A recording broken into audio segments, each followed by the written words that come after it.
अक़लियती फलाह की स्कीमों का नहीं होता निफाज, मरकजी हुकूमत मुसलसल करती रही है ऐलानात, आखिर कौन है जिम्मेदार? तलाक मामले में एक हद से बंधे हैं मुस्लिम मर्द, लामहदूद छूट नहीं, जस्टिस हसनैन का शरीयत और कुरान के हवाले से फैसला।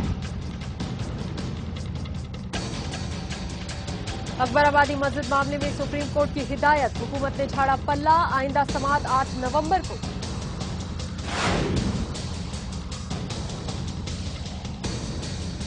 हिंदुस्तानी हुज्जाज की वतन वापसी शुरू, दिल्ली आईजीआई एयरपोर्ट पर नारे तकबीर की सदाएं बुलंद।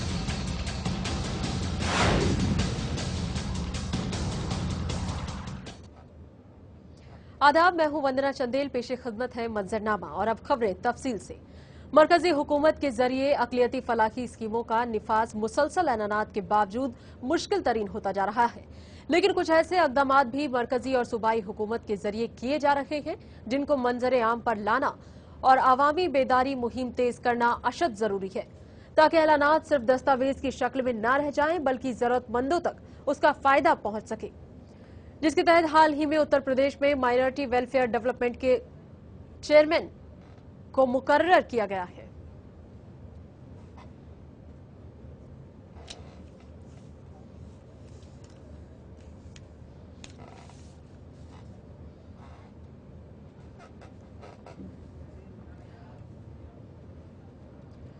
और इस पर ज्यादा बातचीत के लिए इस वक्त हमारे साथ जनाब अरशद आजमी साहब हैं, जो कि चेयरमैन हैं माइनॉरिटी वेलफेयर प्रोग्रेसिव यूनिट के, और हाल में ही इस पद पर आजमी साहब को तैनात किया गया है। आजमी साहब, सबसे पहले चैनल 1 न्यूज की ओर से आपको हार्दिक बधाइयां, और उसके बाद आपसे ये जानना चाहेंगे आजमी साहब, सबसे पहला कदम बतौर चेयरमैन अब इस इंस्टीट्यूशन के आपका क्या होगा?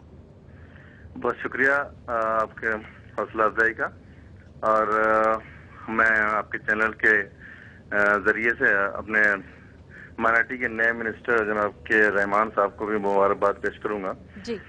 और एक ऐसी शख्सियत अब हमारे बीच में मिनिस्टर बन के आ गई है कि हम लोग को बहुत तवक्का है कि जो गैप्स हुए हैं बीच में, बहुत से काम माइनॉरिटीज के पेंडिंग हो गए थे, नहीं हो पा रहे थे पूरे तरीके से। मुझे उम्मीद है कि अब हमारे नए वजीर के साथ हम लोग मिल करके बहुत अच्छी तरीके से अपलिफ्टमेंट कर पाएंगे। जैसे कि माइनॉरिटीज इश्यूज बहुत से हैं और गवर्नमेंट ऑफ इंडिया की तरफ से स्कीम्स आती हैं उत्तर प्रदेश में, या किसी भी, हम तो उत्तर प्रदेश के जो भी चेयरमैन है अपने स्टेट की बात कर रहे हैं, जी जी, ऑल ओवर इंडिया लेवल का भी यही हाल है। करीब करीब की जो भी गवर्नमेंट ऑफ इंडिया से स्कीम्स आती हैं वो फॉलो पूरी तरीके से मुसलमानों माइनॉरिटीज के बीच में नहीं हो पाती है। जी जी, उसकी वजह लेक ऑफ अवेयरनेस है, क्योंकि ये यूनिट अब जो कायम हुई है इसका काम यही होगा कि ये खासतौर से उन ब्लॉक्स में, उन टाउन्स में जहाँ के लिए स्कीम्स लागू की गई हैं, उन मुस्तहिक बच्चों तक वो स्कीम जो स्कॉलरशिप के नाम पे बच्चों बिल्कुल के बिल्कुल education के अरशद नाम आजमी पे। साहब, यही हमारा आपसे अगला सवाल है। सेंट्रल गवर्नमेंट और स्टेट गवर्नमेंट अपने लेवल पर कई जो वेलफेयर स्कीम है माइनॉरिटी के लिए वो लॉन्च करती हैं। स्कीम्स को लेकर बड़ी जी। फंडिंग होती है, बड़ा बहुत ही जोश के साथ, बड़ी एक्साइटमेंट के साथ उन चीजों को प्रोजेक्ट किया जाता है, लेकिन आखिरकार जो अकलियत है उन तक ये तमाम चीजें नहीं पहुंचती। क्यों इतना जो सिस्टम है स्कीम की लॉन्चिंग का और अकलियत तक पहुंचने का, इसे लेकर क्यों कुछ खास नहीं किया गया अब तक? ये एक्चुअल में मैं कम्युनिटी की भी जिम्मेदारी इसमें थोड़ा दूंगा कि कम्युनिटी को भी आगे बढ़ चढ़ के अपने दिए गए मफाद के स्कीमों पे आगे बढ़ना चाहिए था, लेकिन चूंकि बदहाली इतनी ज्यादा है कि उनको जराए नहीं हो पाते कि उनको पता भी चल पाए। बच्चों को फॉर्म भरने तक के तरीके नहीं पता होते हैं, अक्सर रिजेक्शन हो जाते हैं जी। तो यूनिट हमारी जो है वो इसीलिए कायम हुई है कि इसको ब्लॉक लेवल तक इसको पहुंचाया जाए। और जितने भी अभी जो नई स्कीम आ गई है माइनॉरिटी कंसंट्रेटेड टाउन्स की, जिसमें गवर्नमेंट ऑफ इंडिया की तरफ से कॉलेजेस की प्रावधान किए गए हैं, जिसमें एक लड़कियों का कॉलेज, एक लड़कों का कॉलेज और उनके हॉस्टल्स, ITI। तो ये सारी चीजें लोकल NGO और लोकल जो ऑर्गेनाइजेशन है उनको भी प्रोवोक करने की इसमें जरूरत है। उनको पहली बात तो मालूमात देने की जरूरत है। जो हमारी यूनिट इस काम के लिए पहल की गई है उत्तर प्रदेश में, मैं समझता हूँ कि एक मॉडल बनेगा उत्तर प्रदेश। हम लोग सब पूरी टीम जो है इसमें जुड़ी हुई है। बिल्कुल, हम भी उम्मीद करते हैं कि उत्तर प्रदेश एक मॉडल बने और कम से कम पूरा जो देश है वो यहाँ से सीख ले कि किस तरीके से वो तमाम स्कीम जो माइनॉरिटीज के हक और हिस्से की हैं वो उन तक पहुंचाई जाए।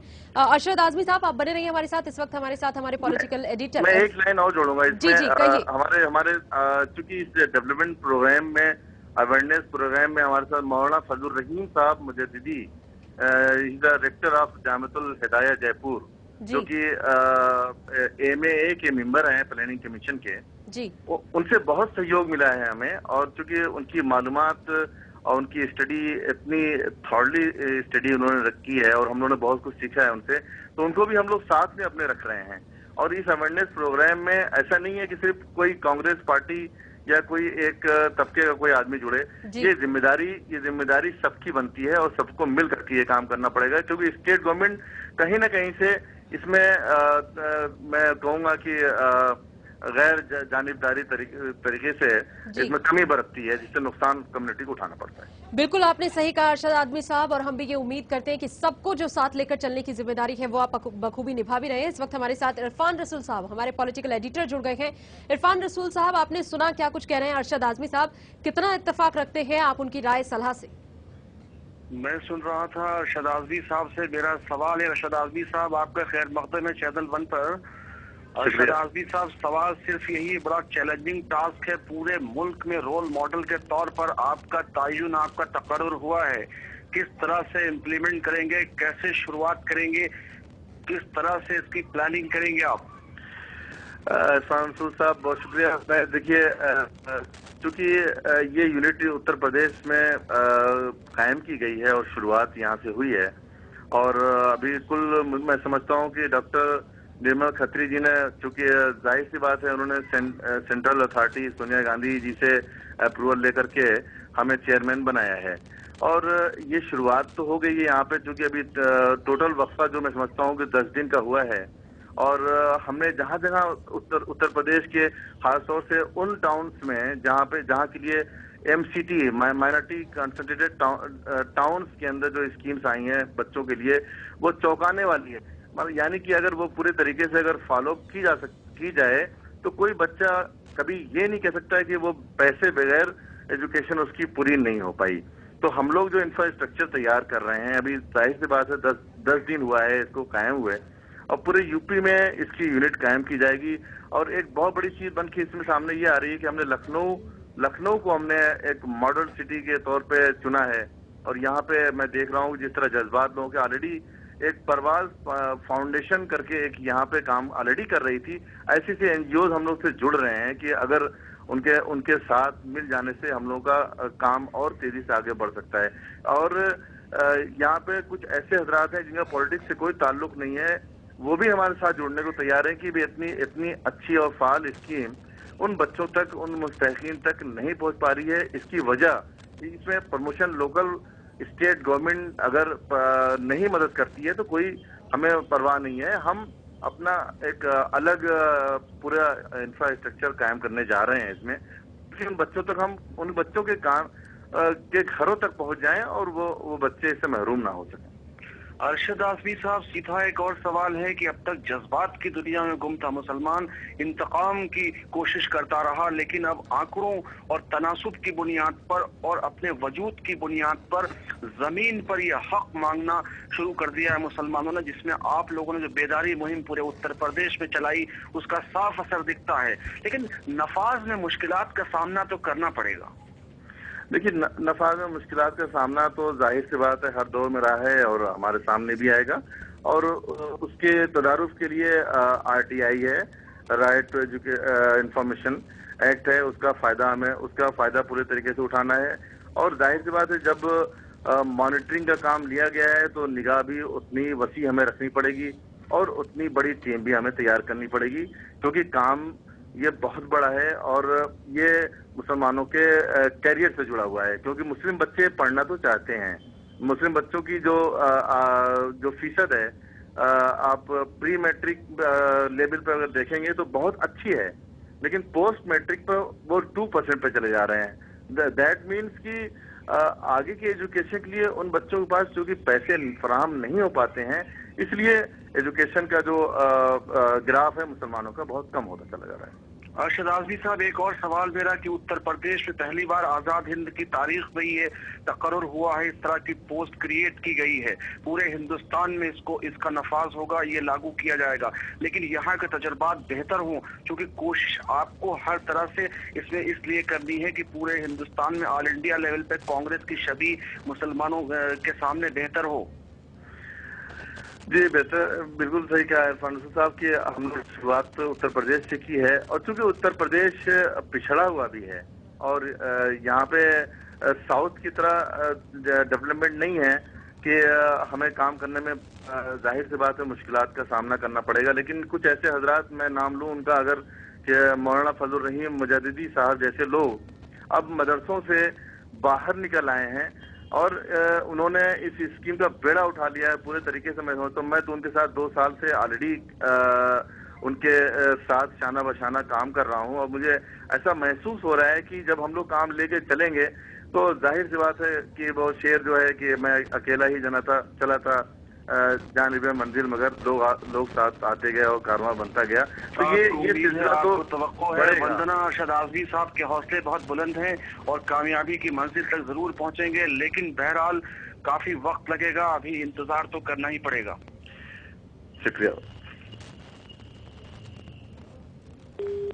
बहुत बहुत शुक्रिया अरशद आज़मी साहब आपका हमसे जुड़ने के लिए, और बहुत बहुत शुक्रिया इरफान रसूल भी आपका इस खास बातचीत के लिए। तो आखिरकार अब शुरुआत कहीं ना कहीं हुई है, और जब आगाज हुआ है तो अंजाम तक पहुंचने का सफर काफी लंबा है, लेकिन सफर बेहतर हो, हालात बेहतर हो, यही इस सफर का, इस आगाज का मकसद है।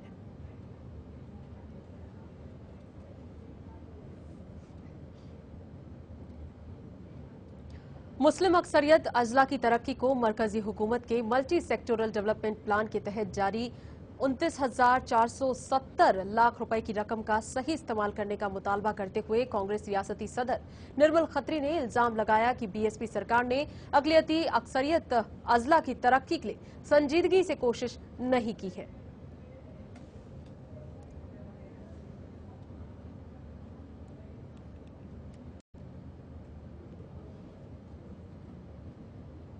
जम्मू कश्मीर हाईकोर्ट ने कहा है कि मुस्लिम मर्दों के तलाक के हक एक हद तक बंधे हैं, लॉ महदूद नहीं है। जस्टिस हसनैन मसूदी ने शरीयत और कुरान का हवाला देते हुए ये फैसला दिया। इसमें कहा गया कि तलाक एक आखिरी मुतबादल के तौर पर माना गया है। कोर्ट ने तलाक के 3 अलग अलग किस्मों का जिक्र किया।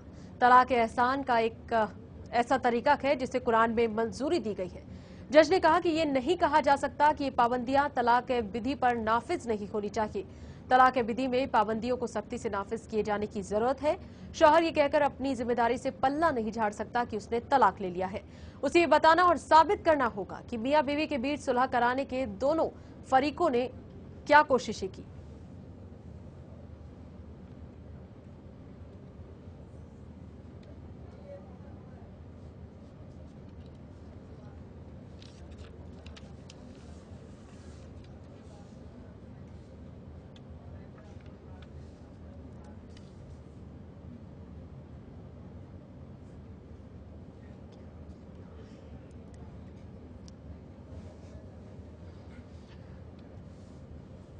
और इस वक्त इस पर ज्यादा चर्चा के लिए हमारे साथ अख्तरुल वासी साहब हैं, जामिया मिलिया इस्लामिया में बाकायदा प्रोफेसर के तौर पर काम कर रहे हैं। बहुत बहुत स्वागत है आपका अख्तरुल वासी साहब। जी शुक्रिया। जी, आपसे यही जानना चाहेंगे सर कि क्या कुछ चेंजेस इस लॉ के हिसाब से, जो भी जस्टिफिकेशन जज साहब के हिसाब से यहाँ पर दी गई है, क्या चेंजेस हैं जो तलाक के नॉर्मली शरीयत के मुताबिक कानून है उसमें और इस फैसले के बाद में? देखिए, जस्टिस मसूदी ने जो फैसला दिया है वो कुरान से मुताबिकत रखता है, इसमें कोई शक नहीं जी। कुरान के अंदर तलाक जो है वो 3 अय्याम तोहर में देने का क्या में प्रावधान है और प्रोविजन है, और साथ में ये भी है कि तलाक के अगर मियाँ बीवी के अंदर इतना बड़ा तनाज़ा है कि जिसमें तलाक की नौबत आ गई है तो दोनों की तरफ से एक सालिस होना चाहिए। कुरान इस बात पर जोर देता है। लेकिन एक बात ये भी है कि जो हमारे अइम्मा हैं फिक़्ह के, यानी जो मुस्लिम जूरिस्प्रूडेंस जिनसे मतलब स्कूल हैं उसके, हनफी हो शाफई हो, ये सब जो हैं इनके यहाँ एक मजलिस की 3 तलाक़ें जो हैं वो तलाक हो जाती है और तलाक़े बिदत उसे कहते हैं, जैसा कि आप ही कह रही थी आप। जी। और ये जो फैसला हुआ तलाक़े बिदत का, एक ही मजलिस की 3 तलाक़ें जो हैं वो नाफिज हो जाती हैं, ये फैसला एग्जीक्यूटिव ऑर्डर से हजरत उमर फारूक ने जो दूसरे खलीफा थे उन्होंने किया था, औरतों की शिकायत पर उन्हें तकलीफ से बचाने के लिए, क्योंकि उन्हें मर्द धमकाते रहते थे कि अगर तुमने हमारी फला बात नहीं मानी तो 3 तलाक दे देंगे, अगर हमारा कहा ऐसे नहीं किया तो 3 तलाक दे देंगे। क्योंकि मर्द ये जानते थे कि वो 3 तलाक कहें या 13 तलाक कहें वो मानी एक जाएगी, क्योंकि कुरान के तरीके के मुताबिक। लेकिन हजरत उमर से औरतों ने कहा कि हमारा इस तरह इस्तेसाल होता है और हमें इस तरह सताया जाता है, तो हजरत उमर ने ऐलान करा दिया कि अगर मुझे ये मालूम हुआ कि किसी ने अपनी बीवी से ये कहा है कि मैं तुम्हें 3 तलाक दे दूंगा तो मैं उनको 3 के तौर पे नाफिज कर दूंगा। तो अब हुआ ये कि वो प्रोविजन जो औरतों को तकलीफ से बचाने के लिए किया गया था वो औरतों के लिए दूसरे एतबार से तकलीफ दे रहा है। तो बहरहाल इसके अंदर जो है गौर व फिक्र की पूरी गुंजाइश है। और आपको ये मालूम होना चाहिए कि जो सलफी फिक्र है, जो अहले हदीस जो कहलाते हैं, उनके यहाँ एक मजलिस की 3 तलाक़ें जो हैं वो एक ही माने जाती हैं। और इसी तरह फिक़े जाफरी जो है उसके अंदर भी अगर आप देखें तो बगैर गवाहों के तलाक वाक़ई ही नहीं होती है। तो अब ये तमाम प्रोविजन इस्लामी कानून के अंदर मौजूद हैं, और अगर कुरान के हदीस के फिक़्ह के दायरे में रहते हुए कोई चीज फैसला किया जाए तो उस पर कोई कबाहत नहीं है। सिर्फ ये है कि मर्दों को तलाक को खिलौना नहीं बना लेना चाहिए, क्योंकि ये नहीं भूलना चाहिए कि अल्लाह के आखिरी रसूल सल्लल्लाहु अलैहि वसल्लम ने जो सबके लिए रहमत थे, उन्होंने कहा था अगर हलाल चीजों में कोई चीज मुझे सबसे ज्यादा नापसंद है तो वो तलाक है। तो तलाक जो है उसका प्रोविजन मजबूरी के लिए रखा गया है, इसलिए नहीं रखा गया है कि शौक के लिए कि मर्द जो है उसे खिलौना बना दे। बिल्कुल। अब क्या कहेंगे आप इस पर? जस्टिस हसनैन मसूदी ने ये जो जस्टिफिकेशन दी है ये औरतों के फेवर में है या मर्दों के साथ ना इंसाफी? क्योंकि अब ये भी कहा जा रहा है कि जिस तरीके से है कि मैं इसको ऐसा है कि मर्द और ऐसा है कि जो है सबके साथ इंसाफ होना चाहिए जी। न औरत के साथ ना इंसाफी होनी चाहिए, न मर्द के साथ ना इंसाफी होनी चाहिए, किसी के साथ ज्यादती नहीं होनी चाहिए। और असल बात यह है कि जस्टिस हसनैन मसूदी ने ये फैसला देकर एक दफा फिर हमारे लिए, खास तौर से जो हमारे मजहबी तबका है, हमारे मुफ्तियान कराम हैं, उनके सामने ये सवाल कायम किया है कि किस तरह से औरतें जो हैं वो तलाक की तलवार का इस्तेमाल उनके खिलाफ नाजायज तौर पे ना किया जाए, इस पर वो गौर करें। क्योंकि वजह यह है कि मर्द का एक मजलिस में 3 तलाक का हक अगर हम तस्लीम भी कर लें तो भी हमें ये देखना पड़ेगा कि औरत पे तो जुल्म नहीं हुआ, क्योंकि इस्लाम बुनियादी तौर पे जुल्म के खिलाफ है। बिल्कुल आपने सही कहा कि इस्लाम बुनियादी तौर पर जुल्म के खिलाफ है, लेकिन जब से ये फैसला आया जस्टिस हसनैन मसूदी का अख्तरुल वासी साहब, तब से कई जो डॉगमेटिक जिन्हें कहना चाहिए वो कहीं ना कहीं अपनी रिलीजियस वैल्यू को लेकर बहुत ज्यादा इनसिक्योर फील कर रहे हैं। उन्हें लग रहा है कि ये नाइंसाफी है। अगर आपने जो पहले से ही जो रूल बना हुआ था उसमें ये मॉडिफिकेशंस कर दी हैं और अब आप कुछ और तर्कों के आधार पर डिवोर्स की बात करते हैं, तो ये नाइंसाफी होगी मर्दों के साथ। इस तरीके का एक परसेप्शन, एक कैटेगरी जो है वो जाहिर कर रही है। एक बात आप समझिए कि तलाक जो है वो कोई बहुत खुशगवार चीज नहीं है। वो उस सूरत में सिर्फ जायज होती है कि जब ये बिल्कुल ऐसा हो जाए कि औरत और मर्द दोनों एक दूसरे की सूरत ही देखना पसंद ना करें। उस वक्त ठीक है, उनका एक साथ रहने से बेहतर अलग हो जाना है। जी वो अलग रास्ते कर लेना है। लेकिन तलाक जो है उस जैसा मैंने कहा उसको एक खेल नहीं बना लेना चाहिए कि आज दाल में नमक ज्यादा हो गया तो, और बीवी की तबीयत जो है वो मतलब ये कि नहीं चाह रही किसी बात पर, तो मालूम हुआ कि मर्द ने तलाक दे दी। तो तलाक जो है शरीयत ने उसके जो हुदूद रखे हैं, शरीयत ने जो ज़ाब्ते बनाए हैं, शरीयत ने जो रेगुलेशंस बनाए हैं, उनका पूरा एहतराम मर्दों को भी करना चाहिए और औरतों को भी उनका ख्याल रखना चाहिए। जी जी, बहुत सही कहा आपने, बहुत सही फरमाया। बहुत बहुत शुक्रिया आपका अख्तरुल वासी साहब, आपका अपना कीमती समय देने के लिए बहुत बहुत शुक्रिया।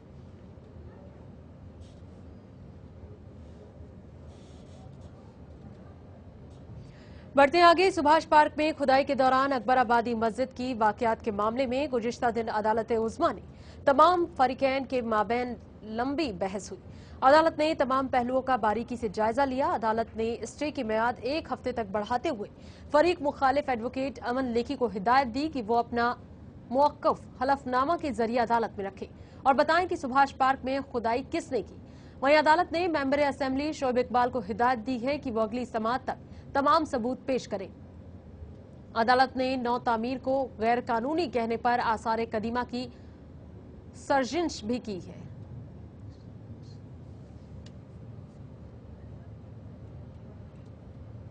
अक़लियती उमूर के वजीर के रहमान खान ने अक़लियतों खुसूसन मुसलमानों में तालीम की कमी की बात को तस्लीम करते हुए कहा कि आने वाले वक्त में 5 अक़लियती यूनिवर्सिटी कायम की जाएंगी। नाख्वानदगी दूर करने के लिए अक़लियती अक्सरियत वाले इलाकों में तालीम के बुनियादी ढांचों के फरोग की सख्त जरूरत है। उन्होंने ये भी कहा कि मुल्क के 93 अक़लियती अक्सरियत अजला में सेंट्रल स्कूल की तर्ज पर अक़लियती स्कूल कायम करने का भी मंसूबा है।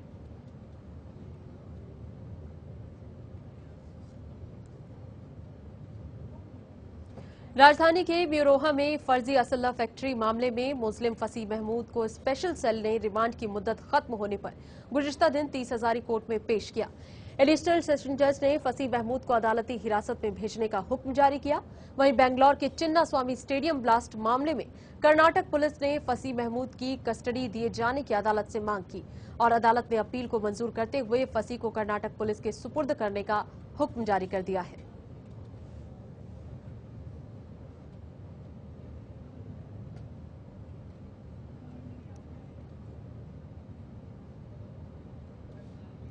हिंदुस्तानी हुज्जाज का बैतुल्लाह से वतन वापसी का सिलसिला 1 नवंबर से शुरू हुआ और पहले काफिले की शक्ल में मुल्क के 5 अलग अलग मराकज पर उनकी वापसी हुई। दिल्ली में IGI एयरपोर्ट पर जैसे ही हुज्जाज कराम की पहली फ्लाइट पहुंची, वैसे ही नारे तकबीर की सदाएं गूंजने लगी। हुज्जाज कराम के इस्तकबाल के लिए हाजियों के अजीजों अखारिब एयरपोर्ट पर मौजूद थे। वहीं हुज्जाज कराम के पहले काफिले के इस्तकबाल के लिए दिल्ली हज कमेटी का पूरा अमला एयरपोर्ट पे मौजूद था।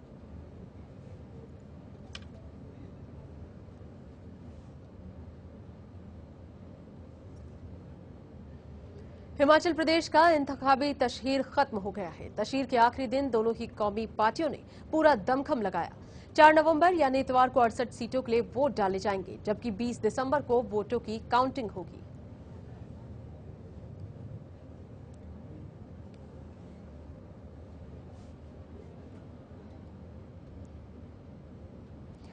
टीमन्ना में हाल ही में शामिल हुए साबिक फौजी सरबराह VK सिंह ने आज सहाफियों से बातचीत के दौरान कहा कि अन्ना हजारे और अरविंद केजरीवाल के बीच किसी तरह कोई तनाजा या दिल शिकनी नहीं है। उन्होंने ये भी कहा कि अन्ना पहले ही कह चुके हैं कि दोनों की मंजिलें एक हैं, सिर्फ रास्ते अलग हैं।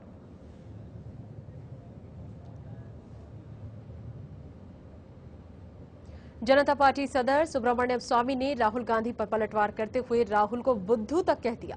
दरअसल यूपीए चेयरपर्सन सोनिया गांधी और उनके बेटे राहुल गांधी पर जनता पार्टी सदर सुब्रमण्यम स्वामी की ओर से लगाए गए बदउनवानी के इल्जामात के बाद जुबानी जंग तेज हो गई है।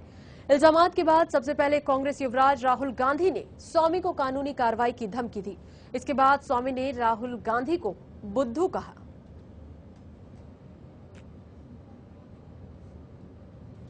एनडीए कन्वीनर और जेडीयू के आला रहनुमा शरद यादव लोगों को कानून हाथ में लेने के लिए उकसा रहे हैं।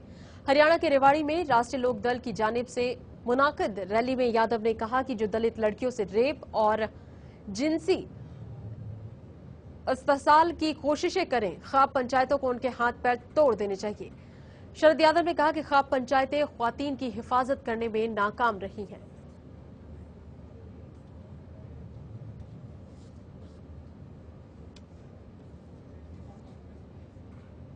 इधर दिल्ली में बिजली के मुद्दे पर शीला दीक्षित ने एक बार फिर ऐसा कुछ कह दिया जिससे लोग हताश हैं। एक प्रोग्राम के दौरान दिल्ली की वजीर आला शीला दीक्षित ने राजधानी के आवाम को दो टूक नसीहत दे डाली। शीला दीक्षित ने कहा कि अगर लोग बिल नहीं भर सकते तो उन्हें अपने बिजली के कनेक्शन कटवा लेने चाहिए।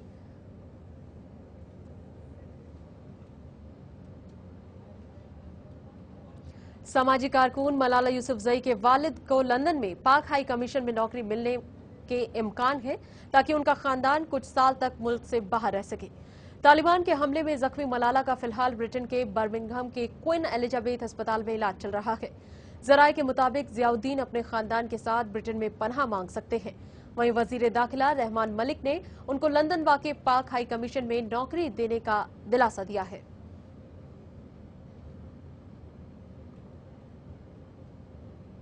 बांग्लादेश की साबिक वजीर आजम और अपोजिशन रहनुमा बेगम खालिदा जिया ने कल को सूफी हजरत ख्वाजा मोइनुद्दीन हसन चिश्ती की दरगाह की जियारत की। उन्होंने गरीब नवाज की मजार पर मखमल की चादर और अकीदत के फूल पेश कर हिंद व बांग्लादेश के मजबूत रिश्तों के साथ आइंदा आम इंतखाबात में जीत की मन्नत मांगी। उनके साथ 9 रुकनी वफद भी था।